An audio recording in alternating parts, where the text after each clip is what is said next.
அனைவருக்கும் வணக்கம். நாளைக்கு வந்து நிஃப்டி என்ன ஆக போகுது அப்படிங்கிறது எல்லார் மனசுலயும் இருக்கும். அட்லீஸ்ட் நெக்ஸ்ட் வீக் நமக்கு பாசிட்டிவா இருந்தா கூட நான் வந்து கொஞ்சமாச்சும் நான் வந்து ப்ராஃபிட் எடுத்துட்டு அதை வந்து நான் வச்சுட்டு இன்னுமே இஷ்யூஸ் வரும்போது நான் வாங்குறதுக்காக வெயிட் பண்ணுவேன் அப்படின்னு நிறைய பேர் மைண்ட்ல இருக்கு. அது எல்லார் மைண்ட்லயுமே இருக்கு, என்னோட மைண்ட்லயுமே இருக்கு. பட் இந்த வீடியோல வந்து நம்ம குளோபல்ல 7 இஷ்யூ ஹாட் இஷ்யூ போயிட்டு இருக்குங்க. ஓகே, அது வந்து கண்டினியூஸா போயிட்டு இருக்கதான் அதை பத்தி ஃபுல் அண்ட் ஃபுல் டிஸ்கஸ் பண்ண போறோம். அந்த என்னென்ன இஷ்யூ இருக்கு ஓவராலா, அதுல வந்து ட்ரம்ப் வந்து என்ன பண்ணிட்டு இருக்காரு அப்படிங்கறத மெயினா பார்க்க போறோம்.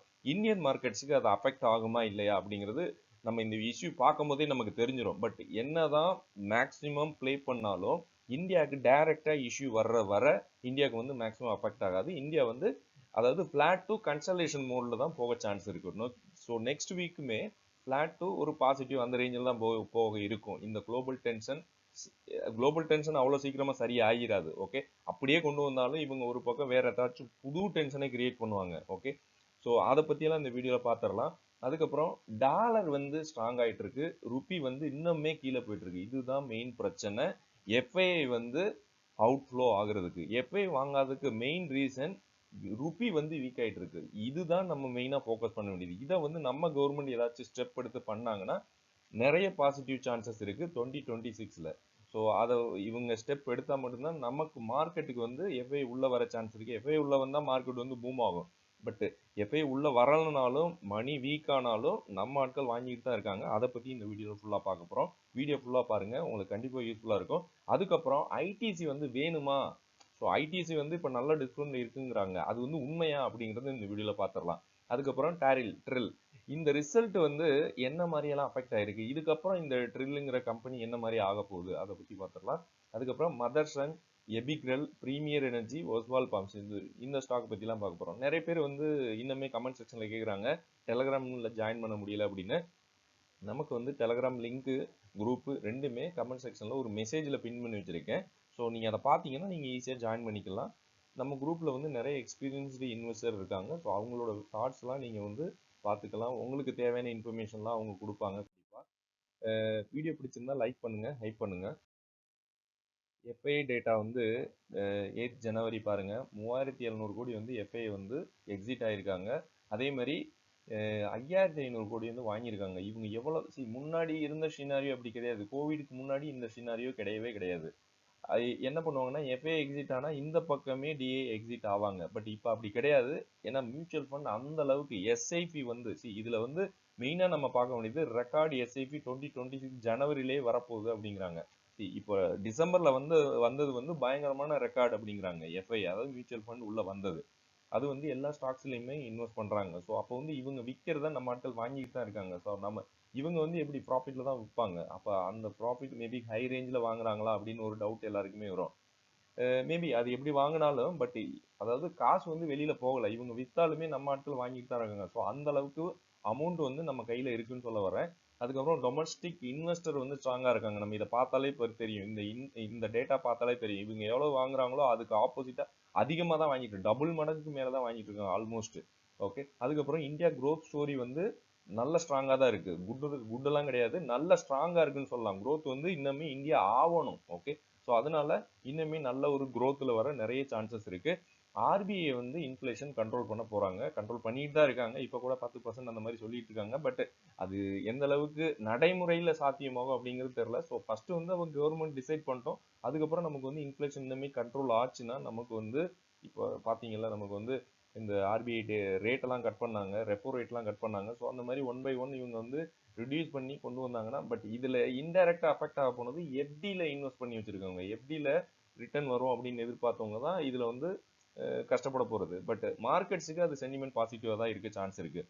அதுக்கப்புறம் நிறைய அதாவது பிக் கிராஷ் வருமா அப்படின்னு நிறைய பேர் எதிர்பார்க்காங்க. கோவிட் கிராஷ் மாதிரி தான் இதுக்கப்புறம் வர்றது சான்ஸ் குறைவு. ஏன்னா கோவிடுக்கு முன்னாடி வரைக்கும் எஸ்ஐபி அந்த ஒரு மியூச்சுவல் ஃபண்ட் அதில் வந்து நிறைய தெரியாதவங்க நிறைய பேர், அதாவது யாருமே பெருசாக உள்ள போகல. ஆனால் கோவிடுக்கு அப்புறம் உள்ள வந்தவங்க நிறைய பேர். நீங்கள் வந்து டேட்டா எடுத்து பாருங்க, அதாவது எஸ்ஐபி மியூச்சுவல் ஃபண்டில் உள்ள வந்தவங்க நிறைய பேர் கோவிட்க்கு அப்புறம். ஸோ அதுக்கப்புறம் தான் இந்த நிஃப்டி சார்ட்டே இப்படி மேலே போயிருக்கு. ஓகே, ஸோ அதனால பிக் கிராஷ் வந்து ரொம்ப ரொம்ப சான்ஸ் குறைவு தான் இந்தியாவுக்கு டைரக்டா வர்ற வரைக்கும். ஏன்னா இந்தியா மேலே இப்போ பாகிஸ்தான் வந்து அட்டாக் பண்ணுது. ஸோ அதை அப்பயுமே அந்த அளவுக்கு மார்க்கெட் வந்து சென்டிமெண்ட் காமிக்கல நெகட்டிவா. மார்க்கெட் வந்து சைட்வேஸா போக சான்ஸ் இருக்கு, வாலடைலா இருக்க சான்ஸ் இருக்கு. மேபி மார்க்கெட் வந்து 28,000 போறதுக்கு இன்னும் 1 வருஷம் 2 வருஷம் கூட ஆகலாம், தெரியாது, ஒரு எக்ஸாம்பிள் தான். பட் அதுவே 20,000க்கு வரும்னு நிறைய பேர் நினைப்பாங்க. அந்த மாதிரி சான்ஸ் ரொம்ப ரொம்ப ரொம்ப குறைவு. அந்த மாதிரி இருந்தீங்கன்னா நெகட்டிவ் பியர் மைண்ட் செட் இருக்கவங்க அந்த அளவுக்கு வர சான்ஸ் குறைவுன்னு தான் சொல்ல வரேன். இங்க பாருங்க, டவ் ஜோன்ஸ் வந்து ஒரு பாசிட்டிவ் தான் க்ளோஸ் ஆயிருக்கு. ஏன்னா யூஎஸ் ட்ரம்ப் வந்து பாசிட்டிவா தானே அவங்க நாட்டுக்கு பண்ணிட்டு இருக்காங்க. பட் கிஃப்ட் நிஃப்டி வந்து ஒரு பாசிட்டிவ் 24 பாயிண்ட்ஸ் காமிக்குது. மேபி இது வந்து பாசிட்டிவா ஓப்பன் ஆக சான்ஸ் இருக்கலாம், மேபி. பட் ஓப்பன் ஆயிட்டு அதுக்கப்புறம் என்ன ஆக போகுது அப்படிங்கிறதானே டவுட். ஏன்னா நம்ம ஃப்ரைடேயும் பார்த்தோம், பாசிட்டிவா தான் ஓப்பன் ஆச்சு, அதுக்கப்புறம் என்ன ஆச்சு. அதாவது உலக நாடுகளில் என்னென்ன இஷ்யூஸ் இருக்குன்னா, ஆயில் ஷிப்பிங் ரூட் இஷ்யூ. ஆக்சுவலாக ரெட் சி டிரான்ஸ்போர்ட் வந்து மெயினாக பார்க்குறாங்க. அதில் வந்து ஆயில் மெயினாக கொண்டு போகிறது வந்து ரெட் சி ரூட்டு தான். ஸோ அதில் வந்து டிரான்ஸ்போர்ட்டேஷன் இஷ்யூ. இது எதனாலனா குளோபல் டென்ஷன், அங்கிட்டு வாரு இந்த பக்கம் வாரு அந்த மாதிரி சொல்லிட்டு இருக்கிறதுனால. அடுத்து ஆப்பிரிக்கா சிவில் வார் இப்போ போச்சுல ரீசெண்டாக. அவங்க வந்து டைரக்டா என் ஃப்ரெண்டெல்லாம் அங்கே இருக்காங்க, என் ஃப்ரெண்டோட அண்ணன்லாம் டைரக்டா வந்து சுடுறாங்க, அதெல்லாம் பார்த்தோம் அப்படின்னு சொன்னாங்க ஃபோனில். ஸோ அந்த மாதிரி ஒரு இஷ்யூ போயிட்டு இருக்கு. அது வந்து இந்தியாவுக்கு அஃபெக்ட் பண்ணாது, பட் இது வந்து அஃபெக்ட் ஆகும். பட் மெனி பார்டர் டென்ஷன் வந்து ஏஷியாவில் இருக்குது, அது எல்லாருக்குமே தெரியும். நம்ம பக்கத்தில் இருக்கிற நாடுகள் எல்லாம் பார்டர் டென்ஷன் இருக்குது. சைனாவாக இருக்கட்டும், ஆப்கானிஸ்தான், இந்த மாதிரி கண்ட்ரிஸ்லாம் இன்னுமே பார்டர் டென்ஷன் இருக்குது. நம்ம நாட்டில் அது எப்பயுமே இருக்குது. ஓகே, அது வந்து இந்தியாவுக்கு அஃபெக்ட் ஆகுமா அப்படின்னா மேக்ஸிமம் சான்ஸ் குறைவு தான். அதாவது 50-50 கூட இல்லை, ஒரு 10% 20% அஃபெக்ட் ஆகும். ஏன்னா உலக நாடுகள் உலக சந்தைகள் கீழே போகும்போது நம்ம மார்க்கெட்டும் பார்க்கும்ல. அதுக்கப்புறம் யூஎஸ் சைனா ட்ரேடு, ஓகே, அது அவங்க வந்து நான் பெரிய ஆளு நீ பெரிய ஆளு அப்படின்னு கட்டி போட்டு சண்டை போட்டுட்டு இருக்காங்க. ஸோ அந்த ஒரு இஷ்யூ இப்போ போயிட்டு இருக்கு. அதுக்கப்புறம் இஸ்ரேல் காசா, ஓகே, இவங்கள்ட்ட இருக்க பாலஸ்தீன் இஷ்யூ, இது வந்து எப்பயுமே முடியுமான்னு தெரிலங்க. இது அப்படியே தான் போயிட்டு இருக்கு. அதாவது கொஞ்சம் முடிக்கிற மாதிரி தெரியும், திரும்ப போகும், கொஞ்சம் முடிக்கிற மாதிரி. ஸோ இதுல வந்து ட்ரம்ப் வந்து பஞ்சாயத்து பண்ணுவாரு. ஸோ இந்த மாதிரி இது போயிட்டு தான் இருக்கும். இதெல்லாம் வந்து குளோபல் டென்ஷன் இவங்க வச்சுக்கிட்டு தான் இருப்பாங்க. ஏன்னா அப்பதான் அரசியல் பண்ண முடியும், உலக அரசியல் நடக்கும். அதுக்கப்புறம் சைனா தாய்வான் டென்ஷன் அப்படின்னு ஒரு இஷ்யூ இருக்கு. அது தெரியுமான்னு தெரில. நான் வந்து இது பார்த்தேன், ரீட் பண்ணேன். அதாவது தாய்வான் வந்து என்னோட கண்ட்ரியை சேர்ந்தது அப்படின்னு சைனா கிளைம் பண்ணுது. இதுக்கு வந்து யூஎஸ் வந்து சப்போர்ட் பண்றாங்க. ஏன்னா ஒரு கண்ட்ரியை வந்து நம்ம கண்ட்ரி அப்படின்னு சொல்லக்கூடாதுல்ல. அதை வந்து யூஎஸ் வந்து இல்ல நான் வந்து தாய்வானுக்கு சப்போர்ட்டா இருக்கேன். ஆக்சுவலா சைனா வந்து டைரக்டா எதிர்க்கணும், அதுதான் யூஎஸோட வேலை. பட் இங்க வந்து சைனா வந்து ஒரு அடக்குமுறை மாதிரி பண்றாங்களான்னு தெரியல. எனக்கு டீட்டெயில்டா நான் என்ன நியூஸை படிக்கல. பட் இது ஒரு டென்ஷன் நான் ரீட் பண்ணேன். இப்படி ஒரு டென்ஷன் இருக்கு. ஓகே, ஸோ இவங்க ஆல்ரெடி யூஎஸ் ட்ரேட் டீல்ல போட்டுட்டு இருக்காங்க சைனாவும். ஸோ இது ஒரு இஷ்யூ. அதுக்கப்புறம் ரஷ்யா உக்ரைன் வார் ஒன்று போயிட்டு இருக்கு. அது ஒன்று, அது அது ஆல்ரெடி போயிட்டு தாங்க இருக்கு. அது எப்போ முடியும்லாம் தெரியல. அதனால எக்கனாமி வந்து யூரோப் எக்கனாமி வந்து அது எப்போ ட்ரேட் வந்தது, இந்த மாதிரி ஃபைட்டு பஞ்சாயத்து வந்ததே அப்ப இருந்து யூரோப் எக்கனாமியே வீக்ல இருக்கு. எனக்கு என்ன தோணுதுன்னா, இது என்னோட அசம்ஷன் தான். ஆக்சுவலா யூஎஸ்க்கு இப்போ சைனா காம்படிஷனோட யூரோப் மெயினா அவங்க பாக்குறாங்க. யூரோப் வந்து பெரிய ஆளா ஆகக்கூடாது அப்படின்னு. மேபி யூஎஸ் தான் இதெல்லாம் பவர் பிளே பண்றாங்களா அப்படின்னு எனக்கு ஒரு டவுட் இருக்கு. யாரையும் தப்பா சொல்ல, ஜஸ்ட் ஒரு கணிப்பு தான். மேபி ஏன்னா யூரோப் எக்கனாமி வந்து ஸ்ட்ராங்கு, அவங்க வந்து ரொம்ப ரொம்ப ஒரு குவாலிட்டியா பண்ற ஆட்கள் யூரோப்பு. ஸோ அதை வந்து இப்போ இவங்க ரெண்டு பேரும் சண்டை போடுறதுனால இன்பிட்வீன் பாதிக்கப்படுறது யூரோப்பு. ஸோ இது வந்து உலக அரசியலா போயிடும். மேபி இதனால யூஎஸ்க்கு ஒரு பிரச்சனை கிடையாது இல்ல. அப்ப இதுல யாரு பலன் அடைகிறது? யூஎஸ் தானே. இன்னுமே நான் வந்து உலக நாடுகளுக்கு எல்லாமே அரசியல் பண்ணுவேன், நான் தான் பெரிய ஆளு. இந்த பக்கம் சைனாக்கும் இதனால டென்ஷன் கிடையாது. ஸோ அதனால மேபி யூரோப்பா அடிச்சு அமுக்குறாங்களா அப்படின்னு தெரிலங்க. இதெல்லாம் பெரிய பெரிய விஷயம், நம்ம எல்லாம் பேச முடியுமான்னு தெரில. அடுத்து வந்து மிடில் ஈஸ்ட் டென்ஷன், அது வந்து ஈரான் இஸ்ரேல் கான்ஃபிளிக்ட், அது ஒன்று இன்னொன்று போயிட்டு இருக்குங்க. அதுவுமே முடியாது, இதெல்லாம் முடியாது. இதெல்லாம் முடிஞ்சாலும் அதுக்கப்புறம் புது இஷ்யூவை கிளப்புவாங்க. ஸோ ட்ரம்ப் டாரிஃப் இப்போ புதுசாக இவர் ஒரு இஷ்யூ கொண்டு வந்திருக்காரு. 500% வந்து நான் வரி விதிக்க போறேன். ஐயா முடியலையா? அந்த மாதிரி தான் சொல்ற மாதிரி இருக்கு. இதெல்லாம் நடக்குமா? இன்னொரு பக்கம் ருபி வந்து பயங்கரமா வீக் ஆயிட்டு இருக்கு. ஸோ இந்த அளவுக்கு டென்ஷன்ஸ் இருக்கு. நம்ம மேக்ஸிமம் கவர் பண்ணிட்டோம்னு நினைக்கிறேன். பட் இதெல்லாமே இந்தியாவுக்கு வந்து 50-50 தாங்க. அதாவது ட்ரம்ப் வந்து 500% டாரிஃப் விதிச்சாலுமே 50% தாங்க பாதிப்பு வர சான்ஸ் இருக்கு இந்தியாவுக்கு. Okay, okay. ஸோ அது ஏன்னா இந்தியாவில் வந்து அந்த அளவுக்கு பாப்புலேஷன் இருக்கு, டிமாண்ட் இருக்கு. ஸோ அதனால வேற நாட்டுகளுக்கு நம்ம சப்ளை பண்ணிட்டு போயிடலாம். ஆனால் என்ன ஒன்று, அந்த சின்ன ஒரு டவுன் இருக்கும், அந்த ஒரு அவ்வளோதான். பெருசா ஒன்றும் இதில் வர சான்ஸ் இருக்கு. மற்ற இஷ்யூலாம் இந்தியாவுக்கு டைரக்டா இம்பாக்ட் கிடையாது. மார்க்கெட்ஸ் பாருங்க, இது வந்து ஒரு 50 டே மூவிங் அவரேஜுக்கு கீழே வரும்னு நினைக்கிறேன். இங்கே தான் சூப்பர் ட்ரெண்ட் சப்போர்ட் இருக்கு, ஒரு 25,400. மேபி அது வருமானு தெரில. அதுதான் ஒரு சப்போர்ட்டா தெரியுது. தெரில, நாளைக்குமே எல்லாருமே எதிர்பார்க்கறதுக்கு கீழே தான். பட் அது பாசிட்டிவ்ல தான் முடியுமோ அப்படின்னு கூட தோணும். ஏன்னா எல்லாரும் எதிர்பார்க்கறதுக்கு ஆப்போசிட்ல தானே பாசிட்டிவ்ல முடியும். ஸோ அதனால மேபி வந்துச்சுன்னா ஒரு 25,000 வரைக்கும் மேபி வருமா அப்படின்னு பார்க்கலாம். இது மேபி நெக்ஸ்ட் வீக்ல நான் சொல்றேன். இந்த டென்ஷன்ஸ் அப்படியே நீடிச்சிச்சுன்னா, ஏன்னா ட்ரம்ப் வந்து நான் வந்து இன்னுமே இது இப்போ ஒரு கோர்ட் கேஸ் போச்சு இந்தியா மேல டாரிஃப் விதிக்கிறதை எதிர்த்து. பட் அதையுமே ஒத்தி வச்சுட்டாங்க. ஸோ அதனால நெக்ஸ்ட் வீக்குமே கொஞ்சம் கன்சல்டேஷன் நெகட்டிவ்ல தான் போகும்னு எதிர்பார்க்கலாம். யூஎஸ் டாலருமே பாருங்க ஸ்ட்ரென்த் ஆயிட்டு இருக்கு. இது பிடிக்கவே இல்லைங்க. கொஞ்சம் கீழே வரணும். தெரில. யூஎஸ் டாலர் வந்து வீக்கான மட்டும்தான் நம்ம மார்க்கெட்டுக்கு சந்தோஷம். நம்ம மார்க்கெட்டுன்னா உலக மார்க்கெட்டுக்கு சந்தோஷம். ஐடிசி இது வந்து ஒரு மோனோபோலி ஸ்டாக்கு. ஆக்சுவலாக 2015 டு 20 ஒரு கோவிட் கிராஸுக்கு முன்னாடி ஒரு சின்ன ஒரு கிராஸ் நடந்தது. ஓகே, இங்கே ஒரு கிராஸ் நடந்தது. அதுக்கப்புறம் கோவிட்ல நல்லா டவுன் ஆச்சு. இது வந்து ஒரு 50% வந்து கீழே விழுந்தாங்க. ஓகே, அதுக்கப்புறம் ரெக்கவர் ஆயினாங்க. ஏன்னா சிகரெட்டை வந்து இவங்களுக்கு இதுல ஒரு பெரிய இஷ்யூ என்னன்னா, இந்த நியூஸை நீங்க பார்த்தே ஆகணும். இவங்களுக்கு வேல்யூவேஷன் எல்லாமே நல்லா அண்டர் வேல்யூட்ல தான் இருக்கு. பட் இதுல வந்து இது வந்து மோனோபொலி, இது வந்து பாசிட்டிவ். இதுல நிறைய பாசிட்டிவ் தான் இருக்கு. டிவிடன் கொடுக்குறாங்க 4.2%. ஒரு ஸ்ட்ராங்கான கம்பெனி. 4 லட்சம் கோடி மார்க்கெட் கேபிட்டல் இருக்கு. எல்லாமே ஓகே. எஃப்எம்சிஜில இருக்காங்க. ஐடிசி எல்லாருக்குமே தெரியும். பிசினஸ் சிகரெட் இது வந்து டிமாண்ட் எப்பயுமே இருக்கும். பட் இதுல வந்து என்ன ஒரு இஷ்யூ இருக்குன்னா, 80% ரெவென்யூ இவங்களுக்கு வர்றது சிகரெட்ல. ஸோ இப்போ வந்து என்ன பண்ண போறாங்கன்னா, சிகரெட் யூஸ் பண்றவங்களுக்கு இவங்க வந்து அடிஷ்னல் டியூட்டி கொடுக்க போறாங்க. அதாவது சிகரெட் யூஸ் பண்றவங்களுக்கு கிடையாது, இந்த கம்பெனிக்கு சிகரெட் பிசினஸுக்கு இவங்க அடிஷ்னல் டியூட்டி கொடுக்க போறாங்க. அது எத்தனை சதவீதம் எல்லாமே டீட்டெயிலாக நம்ம பிப்ரவரி 1 தெரிஞ்சிடும். ஓகே, நம்ம எஃப்எம் சொல்லிடுவாங்க. அந்த எஃப்எம் ஓகே. ஸோ அப்போதைக்கு நமக்கு தெரியும். பட் அந்த குளோபல் ஃபண்டு எப்பயும் வந்து எக்ஸிட் ஆகுறாங்க. ஓகே. ஸோ இது வந்து இவங்க என்ன நினைப்பாங்கன்னா, நமக்கு என்ன ப்ராஃபிட் வருது அப்படின்னு தான் பார்ப்பாங்க. எஃப்ஐஏ அவங்களோட எதுக்காக நம்ம இந்தியாவில் மேலே அவங்க வந்து பெட் பண்ணோம், அவங்களுக்கு ஒரு ஒரு நல்ல அமௌண்ட் வேணும், நல்ல ப்ராஃபிட் வேணும், அதுக்காக தான். ஸோ இந்த மாதிரி இஷ்யூஸ்லாம் அடிஷ்னல் டியூட்டிலாம் வரும்போது ஒரு பெரிய ஒரு கிராஷே இப்போ நடந்துகிட்டு இருக்கு. இப்பயுமே ஒரு 490 500 ரேஞ்சுக்கு போன ஸ்டாக் வந்து 330 ட்ரேட் ஆயிட்டு இருக்கு. ஸோ இதே ஒரு ரெக்டாங்கிள் பேட்டர்ல தான் இங்கேயும் ஃபார்ம் ஆகுது. ஸோ மேபி ரொம்ப கீழே வருக சான்ஸ் இல்லை. நான் அதுக்காக தான் இந்த மாதிரி போட்டேன். நீங்க தான் புரிஞ்சுக்கணும் நான் இதுக்காக போட்டேன்னு. ஓகே. ஸோ இது வந்து ஒரு நல்ல கம்பெனி தான். பட் ஒரு இஷ்யூ இருக்கு. அதை மட்டும் தான் நான் ஹைலைட் பண்ணேன். 80% ரெவன்யூ வந்து இவங்க என்னதான் டைவர்சிஃபை பண்ணாலும், இவங்களுக்கு ஹோட்டல் இருக்கு, வேற வேற இருக்கு. பட் இந்த ரெவன்யூ வந்து இதுல இருந்து தான் வருது. ஸோ அதனால இவங்களுக்கு வந்து ஃபியூச்சர்ல வரும் நாட்கள்ல வந்து ரெவன்யூ குறையுமா அப்படின்னு அனலிஸ்ட் எக்ஸ்பெக்ட் பண்றாங்க. ஸோ இது மட்டும் தான் நம்ம மைண்ட்ல இருக்கணும். மற்றபடி இந்த கம்பெனி வந்து நல்ல ஒரு பர்ஃபார்மன்ஸ், சூப்பரான ஒரு கம்பெனி, நல்ல டிவிடெண்ட் கொடுக்குறது. நானுமே வாட்ச் பண்ணிட்டு தான் இருக்கேன். நானுமே ஃபோக்கஸ் பண்ணிட்டு தான் இருக்கேன். மேபி நிறைய பேர் ஆட் பண்ணிட்டு இருக்காங்க இப்போதைக்கு. அடுத்து வந்து டாரில்னு சொல்றாங்க, டிரான்ஸ்ஃபார்மர்ஸ் ரெக்டிஃபயர்ஸ். இந்த கம்பெனியை ரிசல்ட் சூப்பரா கொடுத்துருக்காங்க. பாருங்க, பயங்கரமான ரிசல்ட் கொடுத்துமே இந்த கம்பெனி வந்து ஒண்ணுமே நடக்கல. ஒரு பிரைஸை வந்து இன்னுமே கீழே வச்சுட்டு இருக்காங்க. இந்த கம்பெனி வந்து 8000 கோடி மார்க்கெட் கேபிட்டல் இருக்கு. இவங்களோட கரண்ட் பிரைஸ் வந்து 274. Okay, interesting value 156. இந்த அளவுக்கு இந்த கம்பெனி கீழே வந்துமே இன்ட்ரெஸ்டிங் வேல்யூக்கு மேட்ச் பண்ணல. ஸோ 150 மேபி கீழே வந்துட்டு தான் விடுவாங்களான்னு தெரிலங்க. நான் சும்மா சொல்றேன். ஏன்னா நிறைய பேர் இதுல லாக் ஆயிட்டு இருக்காங்க. நம்ம குரூப்லயுமே நிறைய பேர் லாக் ஆகிட்டு இருக்காங்க. டெலகிராம் குரூப்ல ஸ்டாக் பி வந்து 30 இருக்கு, இண்டஸ்ட்ரி பி 45 இருக்கு. ஸோ இது வந்து நல்ல அண்டர்வேல்யோட தான் காமிக்கிறாங்க. பட் இதுல இருக்க இஷ்யூ என்னன்னா, இவங்க வந்து கவர்மெண்ட்டுக்கும் ப்ராஜெக்ட் நிறைய பண்ணி கொடுக்குறாங்க. அதுல என்ன ஆகுதுன்னா, இவங்களுக்கு வந்து அந்த பேமெண்ட் எல்லாம் கரெக்டா வரணும். ஏன்னா கவர்மெண்ட் நம்ம போய் ஃபைட் பண்ண முடியாது. பிரைவேட் செக்டர்னா ஈஸியா பிரைவேட் கம்பெனிக்கு இவங்க சப்ளை கொடுத்தாங்கன்னா அது ப்ராப்பரா இருக்கும். கவர்மெண்ட்ல நம்ம ஒண்ணுமே பண்ண முடியாது. ஸோ அந்த பேமெண்ட் வந்துடும். ஆனா எப்ப வரும்னு தான் தெரியாது. ஸோ பேமெண்ட் வரல அப்படின்னா இவங்க வந்து அதை வச்சு கடன் வாங்குறாங்க. அதுக்கு ஒரு இன்ட்ரெஸ்ட் வரும்ல. இப்போ கடன் வாங்குறாங்க, மேபி அடுத்த மாசம் அந்த பேமெண்ட் வருது அப்படின்னா இந்த கடன் வந்து திருப்பி அடைக்கணும். திருப்பி அடைக்கும் போது இன்ட்ரெஸ்டோட அடைக்கணும். ஸோ அந்த ஒரு இஷ்யூ இந்த கம்பெனில இப்போ போயிட்டு இருக்கு. ஓகே, அது வந்து டெப்டை வந்து இவங்களுக்கு கூட்டிகிட்டு இருக்கு. இன்ட்ரெஸ்ட் அதனால இவங்களுக்கு என்னதான் ப்ராஃபிட் வந்தாலும் அவங்க அந்த பேலன்ஸ், அதாவது அந்த கம்பெனி வந்து ரன் பண்றதுக்கு அவங்களுக்கு கொஞ்சம் அமௌண்ட் வேணும். ஸோ அதனால கடன் வாங்கி ரன் பண்றாங்க. அதுக்கப்புறம் இந்த அமௌண்ட் வரும்போது, ஏன்னா அமௌண்ட் வர்றது இப்போ 1000 கோடி தர்றாங்கன்னா 1000 கோடி தான் அவங்களுக்கு கையில வரும்.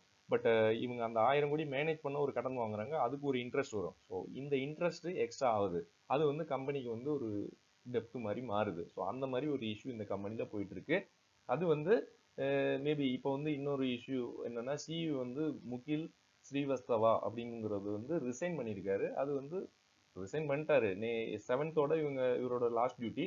பட் 8th வந்து இவங்க புதுசாவே அதாவது போர்டு வந்து சத்யன் ஜே மம்தோரா அப்படிங்கிறவர் வந்து அவரு அவர் வந்து கம்பெனிஸ் மேனேஜிங் டைரக்டர் சிஇஓ வந்து அப்பாயிண்ட் பண்ணியிருக்காங்க. ஸோ இது வந்து ஆல்ரெடி அப்பாயிண்ட் பண்ணிட்டாங்க. 8th நடந்துருச்சு.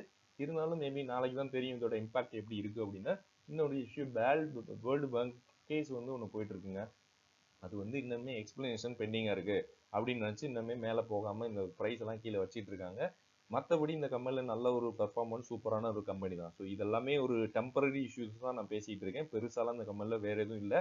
இவங்க குவாலிட்டி ப்ராடக்ட் கொடுக்குறாங்க. ஸோ அதுதான் மெயினில் வைக்கணும். ஒரு ஸ்டாக்கை வந்து நீங்கள் பார்க்கும்போது அந்த ஸ்டாக் வந்து குவாலிட்டிக்கு கஸ்டமருக்கு போகுதா அப்படின்னு பார்க்கணும். இந்த கம்பெனி நல்ல ஒரு குவாலிட்டியான கம்பெனி. மதர்சன் இதுவுமே நல்ல ஒரு குவாலிட்டியான கம்பெனி. நம்ம ஐடிசி பேசணுமே அது எல்லாருக்குமே தெரியும். நம்ம தான் சொல்லி அதை ப்ரொமோட் பண்ணணும் தேவையில்லை. மதர்சன் இந்த கம்பெனி வந்து நான் சொல்லணும்னா போனஸ் வந்து நிறைய கொடுக்குற கம்பெனினா இதுதான். உங்களுக்கு நிறைய போனஸ் வேணுமா ஸ்டாக்ஸ் ஹோல்டிங்ஸில் அப்படின்னா இந்த கம்பெனி வந்து நீங்கள் வாங்கலாம். ஓகே, ஸோ இது வந்து நிறைய போனஸ் கொடுப்பாங்க அவ்வளோதான். ஸோ மற்றபடி இந்த கம்பெனியில் வந்து ஒரு ஸ்டாண்டர்டான க்ரோத் இருக்கும். சேல்ஸ் க்ரோத் பாருங்கள் ஒரு 13-20 அந்த பர்சன்ட் நல்லா கொடுத்துட்டே இருப்பாங்க. அதேமாதிரி ஸ்டாக் ப்ரைஸுமே பாருங்கள் ஒரு மாடரேட்டாக கொடுத்துக்கிட்டே இருப்பாங்க. இது வந்து ஒரு large cap company, biggest auto ancillary player in India. So இவங்க தான் பெரிய கம்பெனி, ஒரு மாஸ்டர்னே சொல்லலாம் ஆட்டோ அன்சிலரி பார்ட்ஸு மேனுஃபேக்சரிங் பண்ணி ப்ரொடியூஸ் பண்ணுறதில்ல. இவங்களுக்கு நிறைய உலகத்துலலாம் டெலிவரி நிறைய சப்ளை செயின் நிறைய இருக்குது. இது வந்து மிகப்பெரிய கம்பெனி. இவங்களுக்கு வந்து எம்சிமின்னு இன்னொரு கம்பெனி இருக்குது, எல்லாருக்குமே தெரியும்னு நினைக்கிறேன். இவங்க வந்து 36 ஸ்டாக் பி இருக்குது, இண்டஸ்ட்ரி பி 28 இருக்குது. இவங்க வந்து கொஞ்சம் ஓவர் இருந்தாலும் ப்ரைஸ் பாருங்கள் மேக்ஸிமம் வச்சிருக்கேன் 64,000% போயிருக்கு. கிட்டத்தட்ட 0.5 1 ரூபா அந்த இருந்து அப்படியே கொஞ்சம் கொஞ்சமாக மேலே ஏறி இருக்கு. இந்த கம்பெனி வந்து மதரும் சன்னும் அந்த ஒரு நேமுக்காக இன்னுமே அவங்க அந்த மாதிரி ஸ்டார்ட் பண்ணியிருக்காங்க.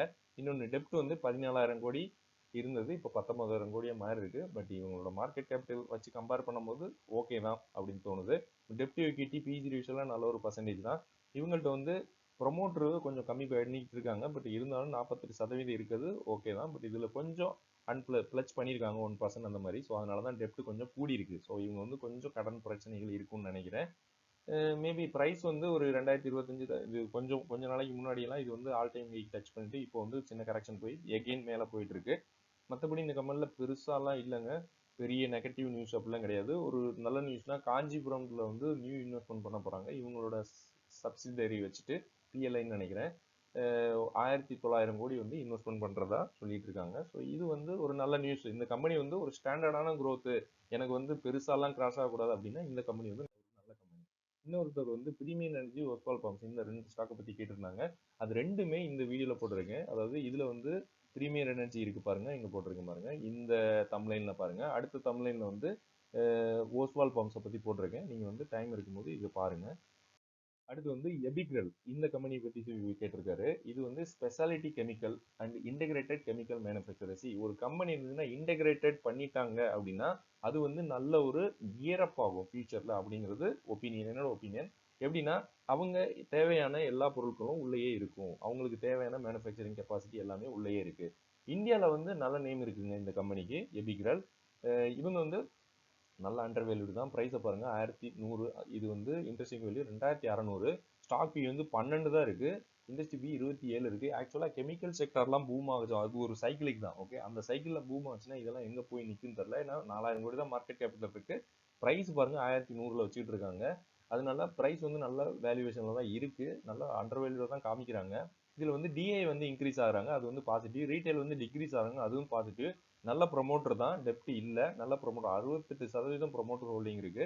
71% 3% தான் குறைச்சிருக்காங்க. இந்த அளவுக்கு பிரச்சனையிலையும் இவங்க பெருசாலாம் செல் பண்ணல. ப்ரொமோட்டர் ஹோல்டிங் சூப்பரான ஒரு ஸ்ட்ராங்காக இருக்காங்க. சேல்ஸ் க்ரோத் இந்த கம்பெனிக்கு சூப்பராக இருக்கு. அது வந்து டிமாண்ட் எப்பயுமே இருந்துகிட்டு இருக்கு. ஸோ இது வந்து எல்லாமே இவங்களுக்கு வந்து லோயர் லெவலில் தான் இருக்கு. கெப்பாசிட்டி இவங்க எக்ஸ்பேண்ட் பண்றாங்க. ஸோ எதனாலனா இவங்க மார்க்கெட் கேபிட்டல் கம்மி, அதாவது ஒரு பிக் பிளேயரா மாற முடியாது, நிறைய காம்படிஷன் இருக்கு. இதெல்லாம் நெகட்டிவ். ஆக்சுவலாக இவங்க வந்து ரெக்யர்மெண்ட் நிறைய கேட்டாலும் எனக்கு வந்து ஒரு 1000 கோடி அந்த மாதிரி இவங்கள்ட்ட பிஸ்னஸ் பண்ணுற மாதிரி ஏதாச்சும் கம்பெனிக்கு ரிக்வஸ்ட் பண்ணுறாங்க, அவ்வளோ எனக்கு வந்து சேல்ஸ் வேணும் அப்படின்னு இருக்கும்போது இவங்க நல்லா பண்ண முடியாது. ஏன்னா அதனால கெப்பாசிட்டியை இன்க்ரீஸ் பண்ணிட்டு இருக்காங்க. ஸோ இது வந்து பாசிட்டிவ் தான். பட் இருந்தாலும் அதுக்கு ஒரு செலவு ஆகும்ல. ஸோ அதையும் மார்க்கெட் பார்க்கும்ல, எவ்வளோ தூரம் செலவு பண்ண போகிறாங்க அப்படின்னு. ஸோ அதனால காம்படிஷனை பொறுத்து இவங்களுக்கு வந்து கொஞ்சம் வீக்னஸ் இருக்கு. லாங் டேர்ம் இன்வெஸ்டர் அந்த மாதிரி தான் பார்ப்பாங்க. ஷார்ட் டேர்முக்கு இந்த கம்பெனி வந்து மேபி நல்ல கம்பெனியாக இருக்கலாம். பட் லாங் டேர்ம் பார்த்தீங்கன்னா இந்த கம்பெனி வந்து 4000 கோடி மார்க்கெட்டுக்குள் இருக்கு. பட் நமக்கு வந்து கெமிக்கல் செக்டரில் நிறைய கம்பெனிஸ் இருக்கு. ஸோ இது நல்ல கம்பெனியாக இருந்தாலுமே, நல்ல பிஸ்னஸ் நல்ல குவாலிட்டி ப்ராடக்ட் கொடுத்தாலுமே லாங் டேர்ம் பெர்ஸ்பெக்டிவ்ல இந்த கம்பெனி நிலைக்குமா அப்படின்னு ஒரு கொஸ்டின் இருக்கு. மற்றபடி இந்த கம்பெனியில் நல்ல ஒரு குவாலிட்டி ப்ராடக்ட் தான் கொடுத்துட்டு இருக்காங்க. ஓகே ஃப்ரெண்ட்ஸ், நமக்கு என்னதான் ஆனாலும் மார்க்கெட் வந்து நெகட்டிவாக போனாலுமே இந்தியா வந்து ரெக்கவர் ஆயிரும் ஈஸியாக. அதான் என்னோட ஒப்பீனியன் ஃபைனலாக. ஓகே, யாரும் பயப்பட வேணாம். ஒரு 50% கையில் வச்சுக்கிட்டு இன்வெஸ்ட் பண்ணுங்க. அதை வந்து இந்த மாதிரி டைமில் கொஞ்சம் கொஞ்சமாக நீங்கள் வந்து ஆட் பண்ணுறது பெட்டரு. ஓகே.